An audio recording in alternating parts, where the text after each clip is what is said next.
Everybody, we've got a very international crowd today. We're spanning from all over the place, and thank you very much for joining us. 1400 meeting call to order. Update from our president. Mark, over to you. Yeah, if I've got a black eye, it's because Dirk just came round and punched me in the eye and told me to get onto this call. I was on another one. I'm sorry, I was a bit late. Nothing much to report, actually. We had a very engaging XCOM meeting, I think, last week. I think that was very, very good. Kuba, I'm sure you'll report on that. As far as where we are on our standard, I think we've agreed, haven't we, at XCOM, that we will go ahead with Alpha Marine, and we await Alpha Marine's initial draft. There was again a good debate within XCOM about the scope and what we're actually trying to achieve, whether we're trying to reinvent the wheel or whether we're trying to actually get an inclusive general principles. And I think let's see what comes from Alpha Marine, and then we will work initially on that and then circulate it for wider comment. With regard to membership, I think the pressure is on all the time now for other managers to quite rightly join us, and for associate members to join us too. Kuba circulated an interview I gave, excuse the blushes, with Sea Trade, and again,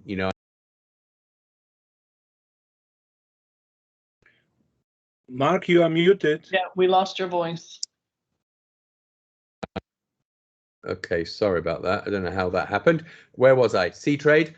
Yes, there was an interview with Sea Trade. There's another one coming up with Capital Link tomorrow, where I will use every opportunity I can to spread the word about InterManager and its policies and its strategies, and trying to increase the membership and also introduce the standard. So that's all positive, and I think we will see the trickle develop hopefully into a flood, and I think that is necessary, as we explained on the XCOM meeting, to increase the money in the coffers. And it's quite right that this should be a broad church, all different sizes of managers, but also different sizes of associate members too, and all different types of associate members.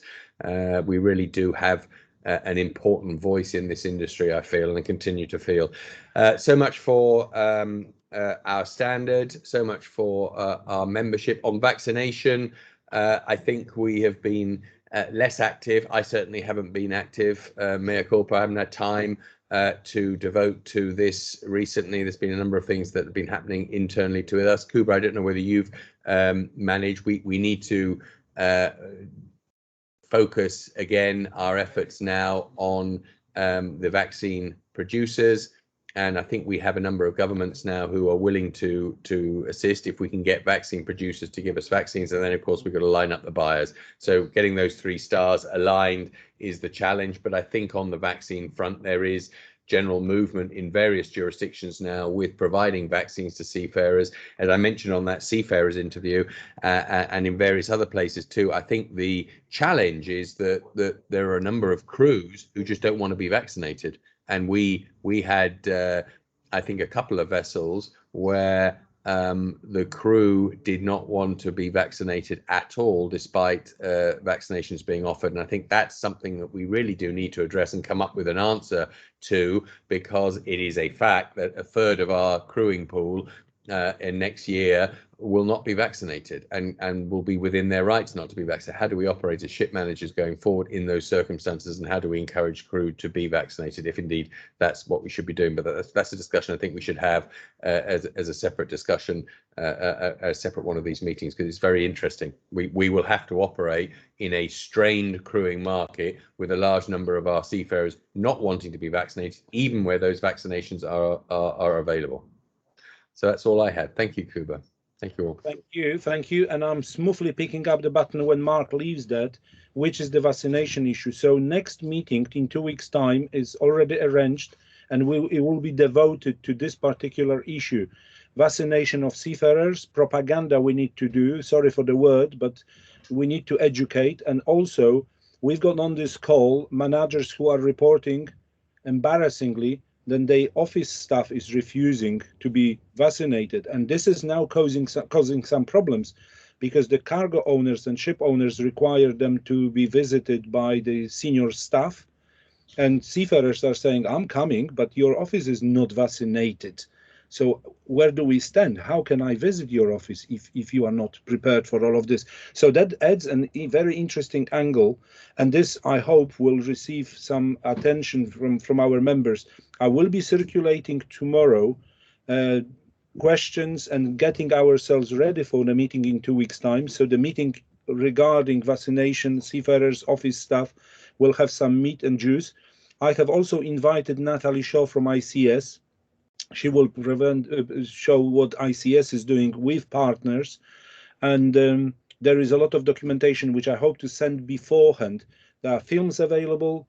Columbia kindly worked on the film together with Steve Bond, and I think this film is now available. I was part of the committee there, and we should have this film available, which should help our members to get seafarers and office staff to understand why it is important.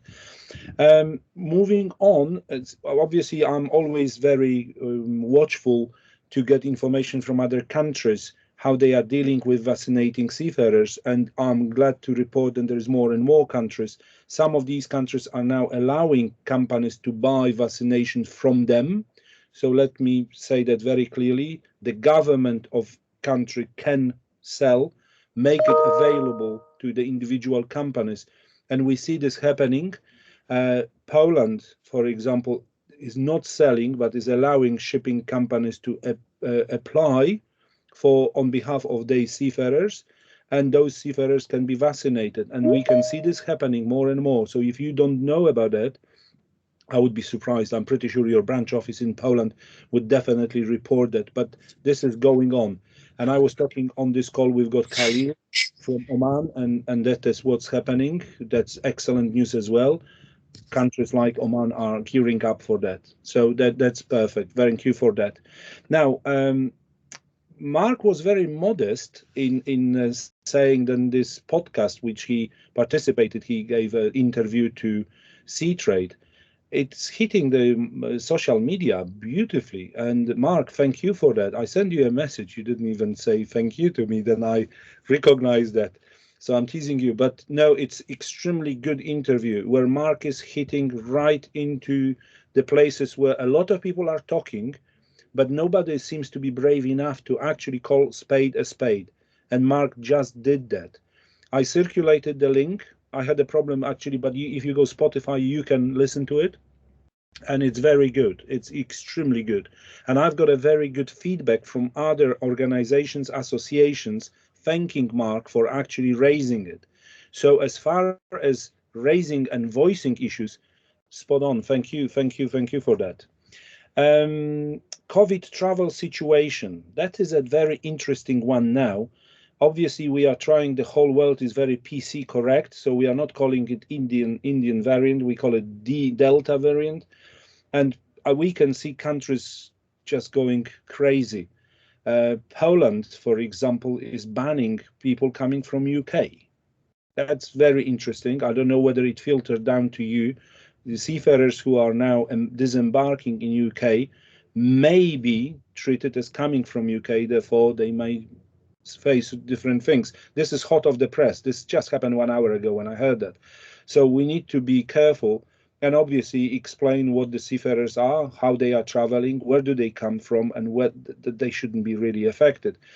And all sorts of vaccination issues are coming into play as well, because countries are now saying that if you haven't got double dose, you are not allowed, or you are allowed, but you have to be quarantining for 7 days, and so on and so forth. As the situation is very dynamic, our industry meeting is happening tomorrow at 10 o'clock. I will be discussing that with partners, which is ICS, Intertanko, Intercargo, WHO, European Commission, as well as usual.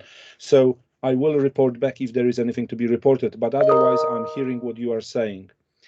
Now, future of 60-minute meetings. We had a bit of a hiccup there because I was under opinion, and I have to admit that I'm extremely stressed about those 60-minute meetings. If I don't have agenda, if I don't know what are we talking about, then I panic.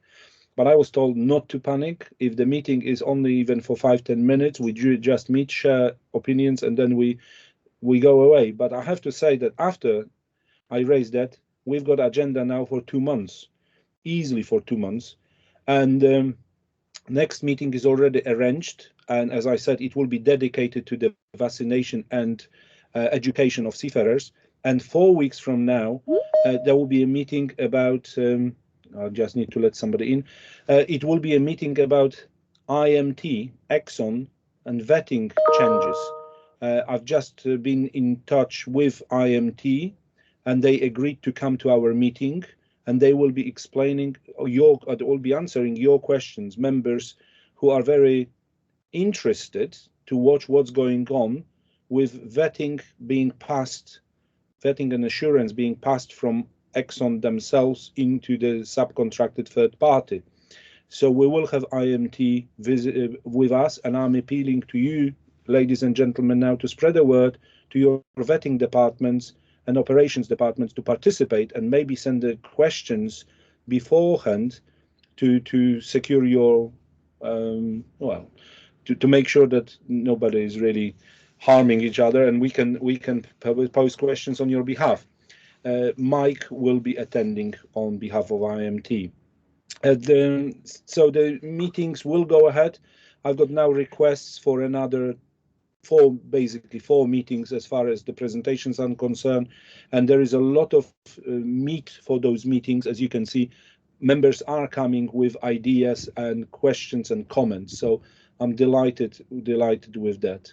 Can I just add something there, Kuba? And you know, we said this at the XCOM meeting. This shouldn't be the tail that wags the dog. This is just an update, and all communication is good. But if we've got nothing to say, we've got nothing to say. And Kuba certainly shouldn't be stressing.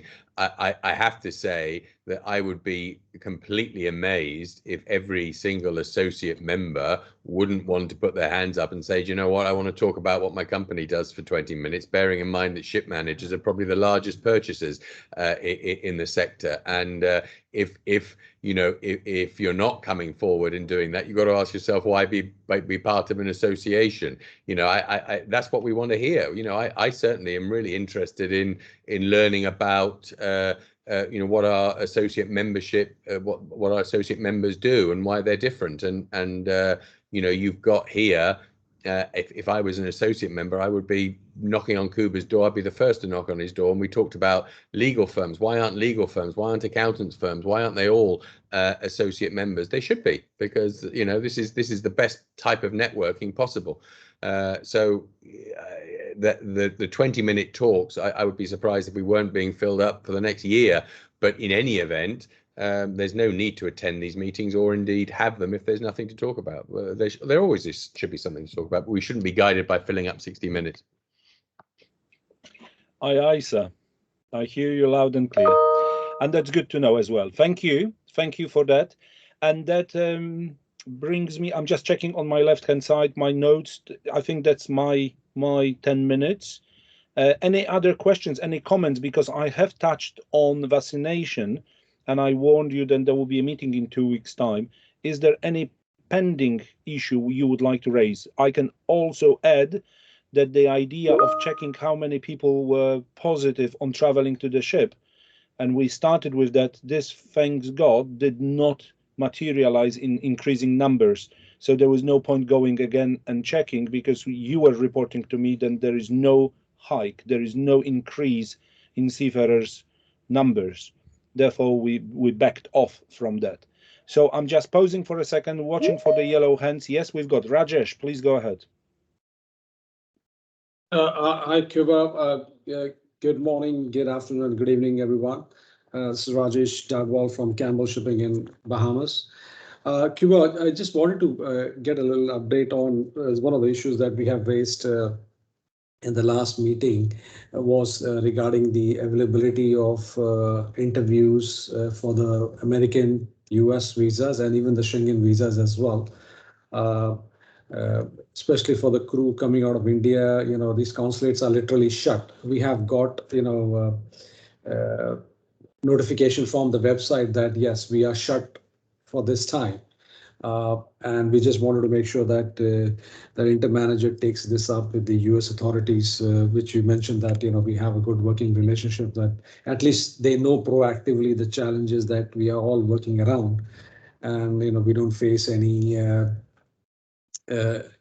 penalties or guards cost and things like that. That there was a consideration towards that as well. Indeed. No, I'm sorry, because it was 3 weeks ago, and I've forgotten probably to report. Yes, immediately after our meeting, I went down to have a chat with our IMO representative and US representative, and he passed this on. And there was a discussion among ourselves in our Thursday meetings. When I say ours, I mean the partners in shipping industry, and they were all on the same page as you reported. It's not only you who is having an issue. Everybody who is using, sorry, the word, Indian seafarers and Filipino are facing the same issues. So Americans are very well aware of that. Now, what we really wanted is US Coast Guard, those and immigration officers, those who are on the front line and are deciding on what to do with this information, to show some flexibility. And I have to admit that I have not seen any written report from them. Let me just get back to you tomorrow after our meeting tomorrow and see whether we get any mileage with those who are actually responsible at the front lines. Would that be okay with you, Rajesh? Yes, that'll be nice. And any form of communication with the US Coast Guard would be, sorry, the US Custom and Border Protection would be good to have. That. But are you seeing any escalation now? Are you seeing, pains on border, or is it not filtering down to that yet? No, we haven't seen as issue. We just had a 2 US port call over the last 1 month. We didn't have an issue. We had actually some people without visas, but in US every state has its own take on certain things. But I think this is something, I think somewhere down the line some people or some members would likely face this because somebody will take that stance. Absolutely. No, everybody's facing it. So well established and well acknowledged. Thank you. And I'll get back to you indeed in this particular matter to all of our members. Okay. Anybody else? Anything else? Can I raise an issue? Shore leave. I'd be interested. We're having a debate internally what we do about shore leave, and that's linked with vaccination, and that's linked with also crews sometimes unwillingness to be vaccinated. What of the other managers on the call, what's the general view? Ours is that it's too early to permit shore leave unless all of the vessel's crew is vaccinated. And anyway, even if they are, unless you're in a jurisdiction where the numbers are sufficiently low to be considered safe, the situation is simply too fluid at the moment to endanger the crew and our clients by permitting shore leave. But if other people have got other views, I'd be interested to hear, because it's a really thorny question, and we're certainly being approached by crew saying, "Come on, we're vaccinated now." Albeit that not all of the vessel is vaccinated, we want to go ashore, and it's a safe place to go ashore. So what's the if anyone's got any view on that, that's certainly where we seem to be landing. Very good, Mark. Okay, I didn't know it is an issue. The issue we are seeing from the other end is that port authorities in UK were reporting to us, to me, why are you telling crews not to go ashore in UK? They were very disappointed with us. Only came yesterday on a discussion because they said that crews are telling the authorities that master tells them that there is a ban for Filipino and Ukrainian officers to go ashore. And the British government said, well, through contacts, that's not true. There is no ban. Anybody in UK can go ashore. They have no problem with it unless you are arriving from the red country, blah, blah, blah, but red listed country. and those countries were not red listed. Therefore, if you are from orange, as long as you follow the COVID regulations, there is no requirement, blah. So maybe it is that masters are actually under the recommendations, rules, regulations of the company, and they just most companies will have a ban on shore leave at the moment, and of course it is becoming a massive issue where certain crew members have taken up the opportunity to be vaccinated, and they say, come on, this is not fair, we want to go ashore. And of course there are existing crew members on board that haven't been vaccinated, and those that have can still bring COVID back on board. So you know, and we've all had situations where vessels have been stopped because of outbreaks of COVID. So I'd just be interested to see what the view is, because this is a really big issue that's blowing up now, where crew have been, they see perhaps as being trapped on board for a long period of time now. Excellent. Okay, I've got it. That's my homework now. Okay, thank you for that. And not seeing. If I may comment on this, this is Khalil from Oman. On Mark's point, well, I'm not a doctor, but what we hear is that even if you're vaccinated, you could be carrying the virus. So the danger is there that the crew member who goes ashore, even if he is vaccinated, 2 jabs or whatever it is, he could be carrying it to those who didn't have it. So probably we need to be careful from that front. But that's exactly the point. You hit the nail on the head.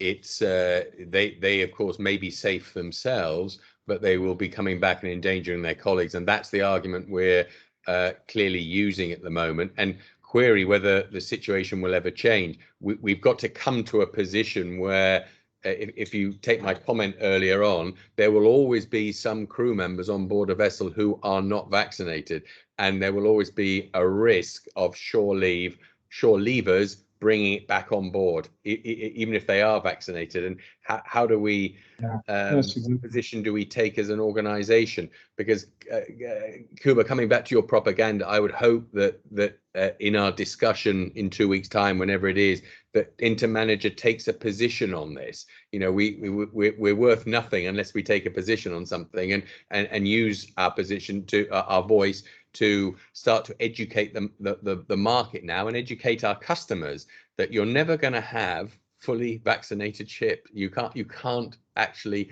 bring that about with the limited number of seafarers we've got, and you can't force people to be vaccinated once you've already employed them. I've got 2 hands up, Björn and then Karsten. Björn, please. Yeah, I have 2 questions, because following up with this market, if that is correct, that this will go on for a while and we will not have everybody vaccinated, I mean, you really have 2 choices, don't you? Either you basically shut down the shore leave indefinitely for all the crew, or you let people go ashore. I mean, you know, it's there's no middle road anyway, is there? And secondly, if you let the crew sign on the ship, can you legally then refuse them to go ashore? So probably we don't have answers to that, but that's good to have those questions, and let me work on them. There is a very committee meeting tomorrow, and I'll represent those questions and come back. The committee consists also of WHO doctors available on that, so we'll see what they say and what the authorities' position is. I only mentioned that position of UK authorities yesterday was amazing to me. You know, they were not happy for us to stop people going ashore. And interestingly enough, in US, allegedly, I would need to double check that, position is very much the same as UK. You can go ashore, which amazes me, because in good times we were not allowed to go ashore, and all of a sudden US says, yeah, you can come along, no problem. And Karsten, please. Yeah, hi. Actually, the second question, which Björn Japsen has just posted, is also interesting, because we had 2 crew members actually who came forward and said, are you legally allowed actually to refuse shore leave for me? And I think this is one question we have to answer as well. Yeah, I've got it on my list. I'm sorry I can't provide answers immediately, because I've got no mandate, I've got no knowledge either, but it's good to know that these are the questions that we need to look into. So I'll definitely take them with me. I have to comment, sorry on this one, because we had a strong drive not long ago to not let shore people, terminal people to come on board because we are scared about, in the safety of our crew.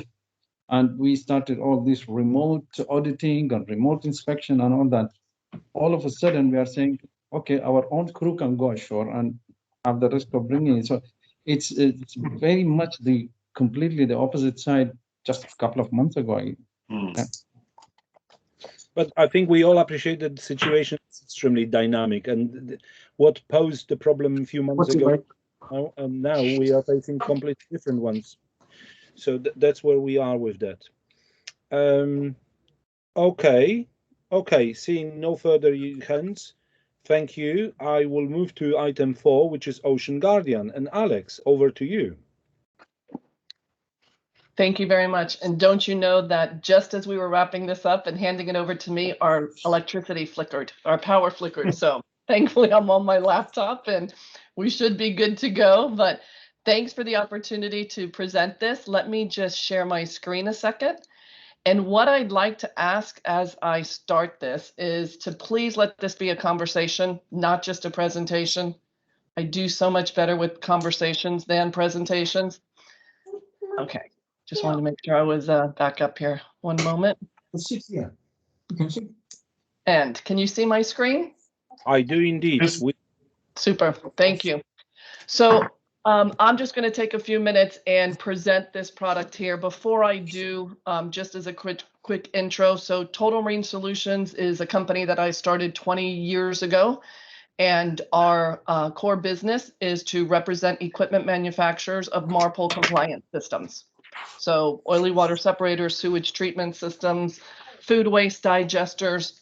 And back in 2017, we took a plunge and created a digital solution, which takes environmental regulations from around the globe, digitizes them, and presents a means of simplifying environmental compliance, environmental operations on board your vessels. So this product is called Ocean Guardian. We have 4,800 active environmental regulations from around the globe in 337 countries. We also have regulations specific to special areas, marine sanctuaries, ECAs, PSSAs, and we have over 3,000 ports, and of those, 1,857 have ports with rule assigned.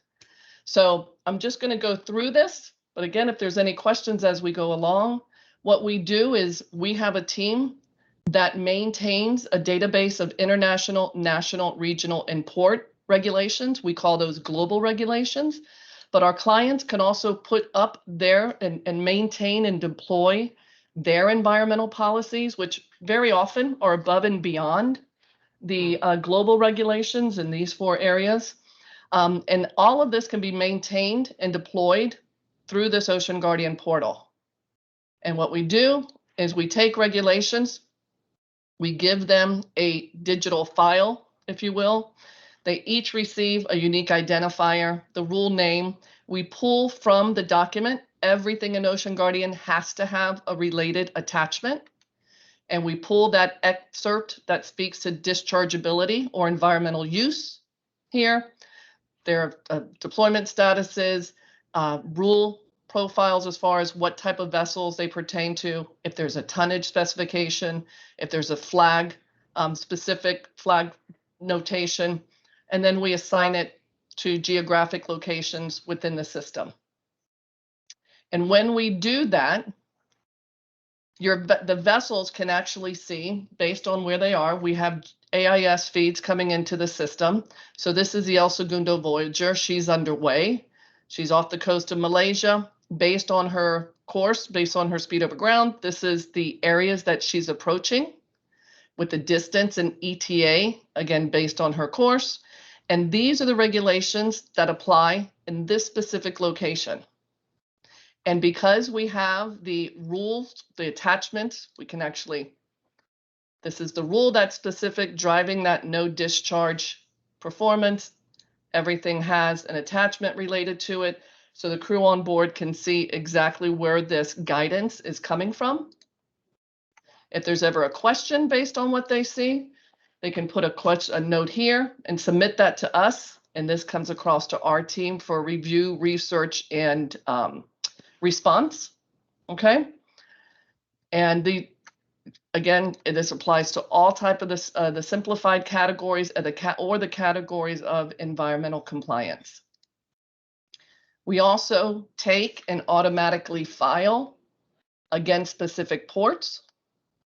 So if a client is looking and building a new itinerary, they can look up through the 3,000 ports that we have in Ocean Guardian and see the regulations that apply to those ports. There's also an opportunity to put port attachment that may not be environmental operations attachment or regulations, but attachments for that specific ports.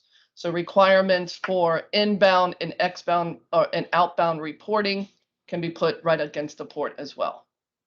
There's an opportunity to click right up here and go to that port on our map. And of course, this is not a chart, this is a map, and see the regulations as relate and get an idea as to the other ports in proximity when it comes to that specific area. There's a very advanced search functionality because again, sorting through, I'm just going to clear this a second, the 4,800. If your vessel's coming into the US and you want to see which of the VGP regulations there are here, you can actually just click on those active deployed rules related to the VGP, and you can see the 196 regulations that apply, and that's according to that program. And of course, once the VITA comes into place, replacing the VGP, all of these will be deactivated with the VITA regulations deployed to the clients. There's a lot of focus, understandably, today on exhaust gas cleaning systems, and there's an organization which I'm sure you're familiar with, which is the Clean Shipping Alliance. So in this area, we've actually taken the environmental regulations globally and applied them based on closed loop scrubber bans, EGCS rules. For those that have open loop scrubbers, it's very, very important, of course, to stay abreast of all of the regulations, which when it comes to this specific environmental waste management side, these rules change so frequently. Ports also come out, as Mexico does, and says you cannot you cannot use your scrubber in this port, but there's no regulation stating such, but the port agents are coming forward with these recommendations. So we do our very, very best, our team here, to stay abreast of all this. And one of the things that is important to note with the database that we maintain, none of these rules are deployed before they're vetted by a third-party law firm. So we engage and have under contract a third-party, a maritime law firm based here in Washington, D.C., but they are global. So they vet every single regulation before we just deploy it out to our users. So I'm just going to unshare my screen here a second because I want to pull up one other document, if I may. And can I ask, are there any questions thus far or comments? Okay. So what I just showed you is what we call our portal, and that is a web-based platform that's used by our clients not only to stay abreast of the regulations, but also for those that are using it to maintain and deploy theirs to their vessels. But there's basically 5 use cases for Ocean Guardian. What I just showed you was digitizing and management using the administration portal, managing the fleet operations. So I remember back in the day when we could visit our clients, and it was always very impressive to walk into the lobbies and see the big screen TVs with the points of where all your ships were. So that's our means of fleet environmental operations, being able to display that on your screens as well, and know exactly for your environmental ops departments what's in place in case they ever get a call from one of your vessels.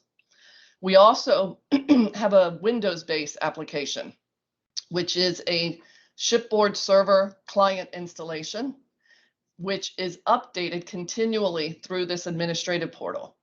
So this allows for those on board, especially the navigation officers, in planning the voyages and communicating with the engine control rooms. Yes, we are outside of 3 nautical miles, 12 nautical miles. Discharge of these certain waste streams can start taking place. We're integrating with environmental equipment. One of our clients on 30 of their vessels ties the server of Ocean Guardian to the not the last, but internal valve for treated bilge water, and only when the vessel is in an area where Ocean Guardian says that it is permitted, they're able to discharge that treated bilge water. And lastly, we have APIs available for a number of applications. So it's environmental aider for voyage planning software. So we're integrated with 2 voyage planning software providers today, representing about 340 vessels. So just like you have the tidal overlay, the weather overlay in your voyage planning software, you also have the means of an environmental overlay that could be provided by a software such as Ocean Guardian. So it's a number of ways of utilizing the database that we're maintaining here. So I'd like to open it up to any questions, because one of the things that we really stress in presenting Ocean Guardian is a collaborative platform. So we work with a number of organizations and our associate members, not just with InterManager, but Chamber of Shipping of America, you know, and really ensuring that we share what we're doing with the members, and to get their feedback on the platform and input if they're operating in areas of interest. So one example, we had a phone call very unexpectedly from the Chilean Maritime Association. So they were asking questions on some bilge water equipment that we sell and support. And we mentioned Ocean Guardian to them. And they said if they have any questions down from that region of the world, to just feel free to reach out and contact them, and they would be able to help us. So I'd love to open it up for questions and comments. Kuba? Alex, yes, I've got 2 immediately. First of all, I'm just puzzled. Your team, first of all, how big is your team? But also, is your team located globally, or are you using your American stuff and then you plug into the locals? Because that's, you know, I remember, okay, on much more smaller scale, but being operations, we struggled with the local information. You know, our network wasn't big enough for that. So over to you.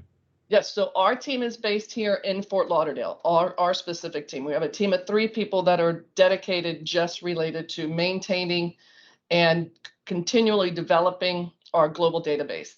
That being said, we do have, on the legacy part of our business, the equipment sales and service, we have not representatives, partners, agents, if you will, in different regions of the world that we tap into, because they too are helping to sell and market Ocean Guardian.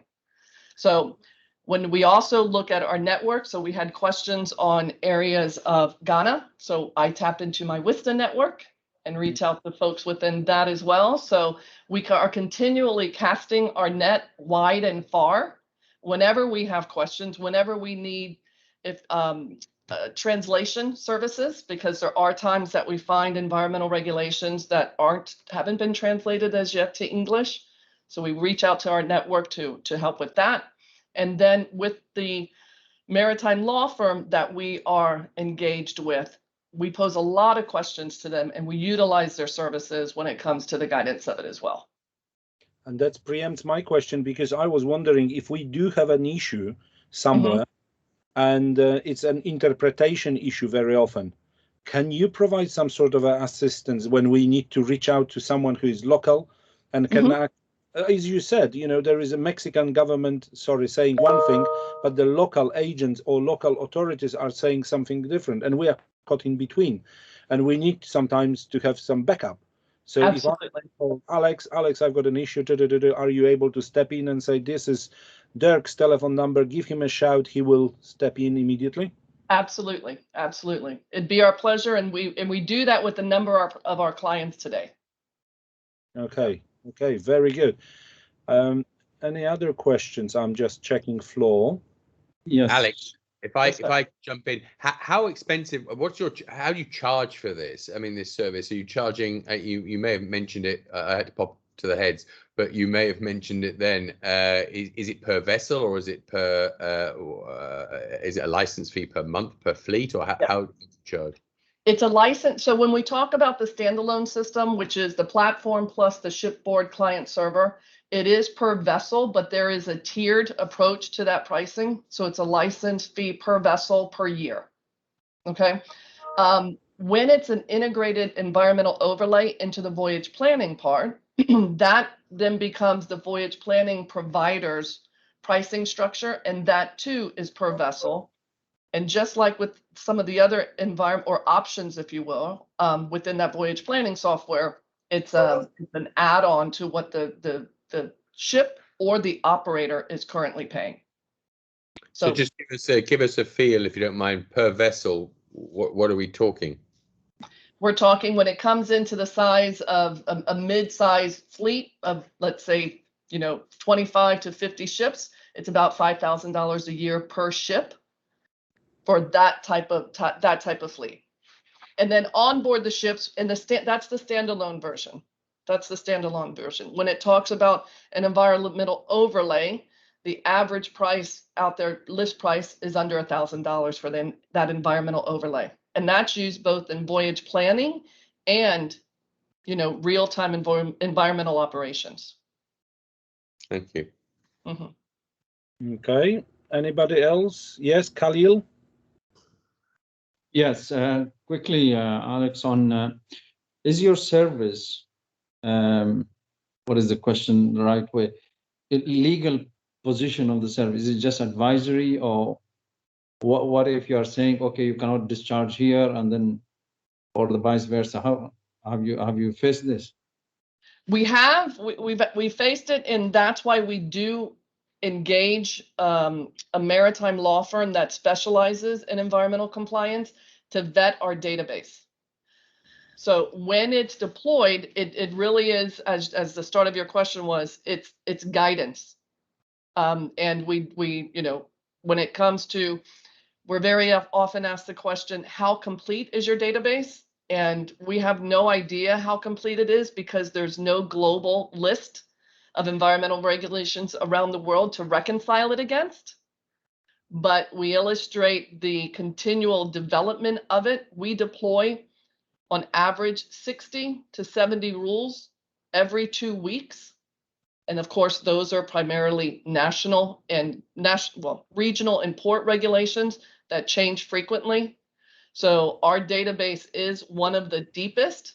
And again, with that vetting by a third-party law firm, we have the confidence that it is maintained and offers the best guidance from an environmental side.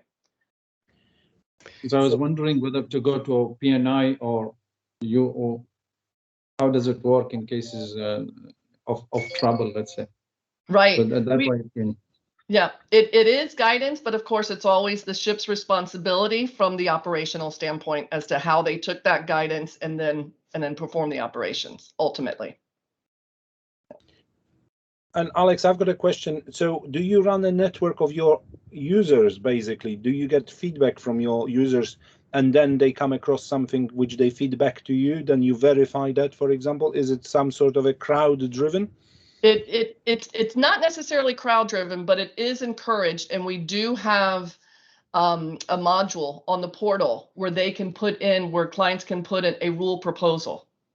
And even at that state, it requires some kind of documentation, even if it's just an email from a port agent, that we will then go and research and dig through and get it created, verified, and vetted and deployed.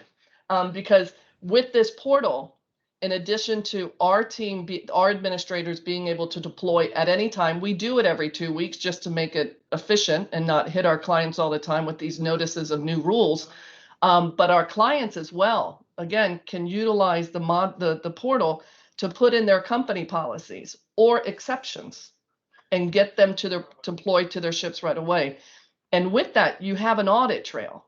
So you move away from binders and emails and, that pretty good 75%, 80% assurance that everybody has the latest and greatest and have put the latest in place so that their reliefs have that in place. But with the portal, you have an audit trail on everything that's developed from the time it's created to every time it's changed. It's timestamped with what that change was. So in our age of digitalization, it's just one further means of putting the tools into the hands of those on board your ships that are responsible for making things happen and keeping things into compliance. And this is just one more tool that we wanted to take this opportunity during what I call these tech talks at the InterManager meetings to show what else is on the market. Excellent. Okay, thank you. One last thing, if I may. April, May of last year, when everything started to shut down and the pandemic was really hitting us hard, we made the portal available to our clients and prospective clients free of charge, and that's still in place. So if anybody would like access to it or to encourage anyone within your organization to get in and take a look and really explore it, please just send me an email and I'd be happy to get them set up. And again, we'll ping them and just get their feedback on it, but we'll offer it for a minimum of 3 months just to let everybody see what's out there. Excellent. Okay, let me scan this floor and see whether we've got any further questions. No, I don't see any hands up. Alex, excellent. Thank you. Thank you Very much. And everyone. Impressive. Okay, now any other business? I'm opening the floor. Is there anything we should be aware I should take as a homework and run with it? Yes, Khalil, go ahead. Yeah, for Kuba, just for the next meeting on vaccines and all that. So, and we were talking about, do we have the right for the shore leave or not? I go also beyond if we can address it next meeting with some expert about whether we can employ people on board who are not vaccinated or not. I know the number of seafarers not vaccinated is really high still, but if we come to a situation, is it constitute as, I don't know, illegal discrimination, or what is it if we don't take people who are refusing to vaccinate? Okay, absolutely. I'm just typing it for myself. Okay. I think our view, Khalil, that's a very good question. Our view is that you can require your seafarers to be inoculated, vaccinated, whatever you want. What you can't do is force them once they're on board, once you've got them employed, to then. But that's something that can be looked at in greater detail. But that's our preliminary view from our research. And thanks to Mark, obviously, we've got, even on this call, we do have a potential new member, associate member, the legal firm, and I will be reaching out to the legal shipping companies to see whether they have come across this question and what was their advice. So we can see, because I bet there will be some who will be different opinions. Rajesh, you've got a hand up. Go for it. Yes, thanks, Cuba. No, I just wanted to touch base upon the important aspect which Khalil brought up, and Mark gave an insight. Mark, you are from a legal background, if I understand. That's something, the company can always have, in beyond STCW requirements or the oil majors requirement, the company can have their own requirement, because managing the risk is also one of the company's governance structure. So I think the company can make, so I think that's clear. And also, I would assume from the fact that worldwide, there is a recommendation, to take vaccination. And if someone doesn't follow that recommendation, it's kind of, and a persistent recommendation from WHO, from government authorities, from every industry bodies to get vaccinated. And if you decide not to do that, then you are being negligent as well, isn't it? So I think I think everybody is scared to bring it out on a piece of paper. Although people may in their practical decision making may not do that, but I think everybody is kind of skeptical of any backlash of putting it in a black and white as a policy. So I think the next step would be to have a legal review as to whether that can be printed on a document or not. So Rajesh, obviously we do have a document which was prepared by members of InterManager as a partners, and ICS issued this document. I can dig it out, but I believe, and your voice is extremely important voice in this discussion, and at the moment, this document says that no, the companies cannot legally force anybody to. But having said that, as you mentioned, there is a different angle. You are not forcing, you are just setting up the requirements and regulations, and it's the choice of people joining. Either they want to join on your terms or they don't.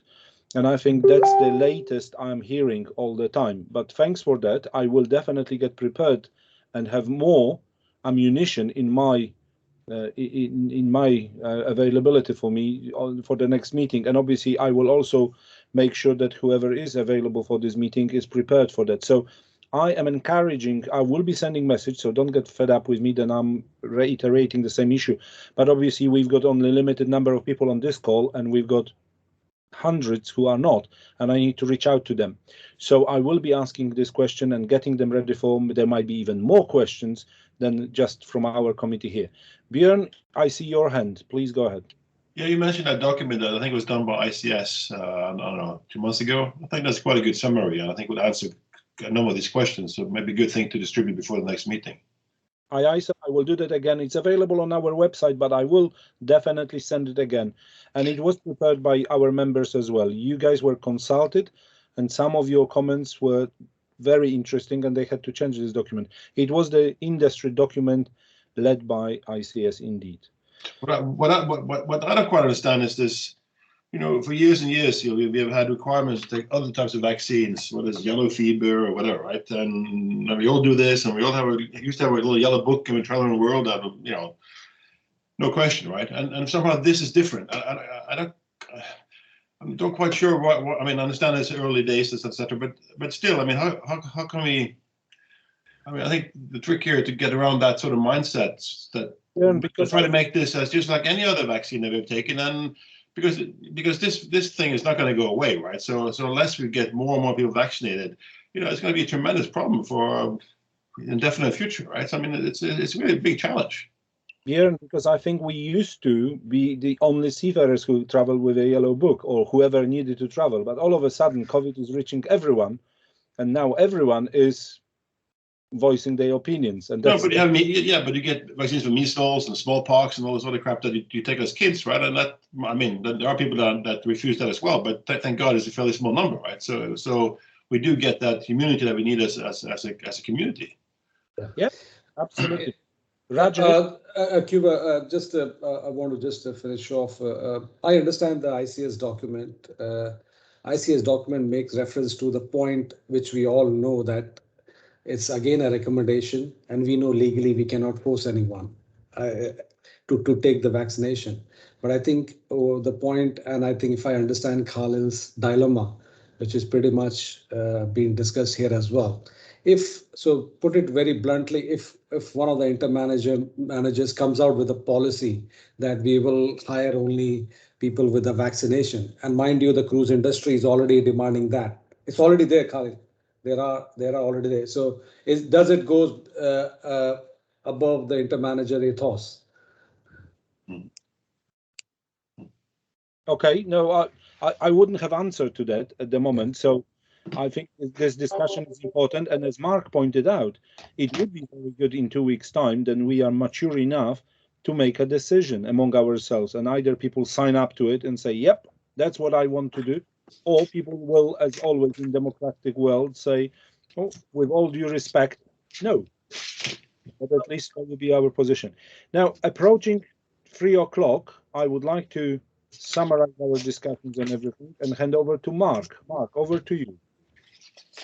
No, very. Thank you all. A very interesting debate. It's something that's been in the back of my mind during this. Every time we talk about the Delta variant, and excuse the reference to the Indian variant beforehand, everyone was very happy to call the initial variant the English variant or the UK variant, and it probably serves to illustrate the point that this whole thing, and it goes to Bjorn's comment. The whole COVID story is becoming politicized.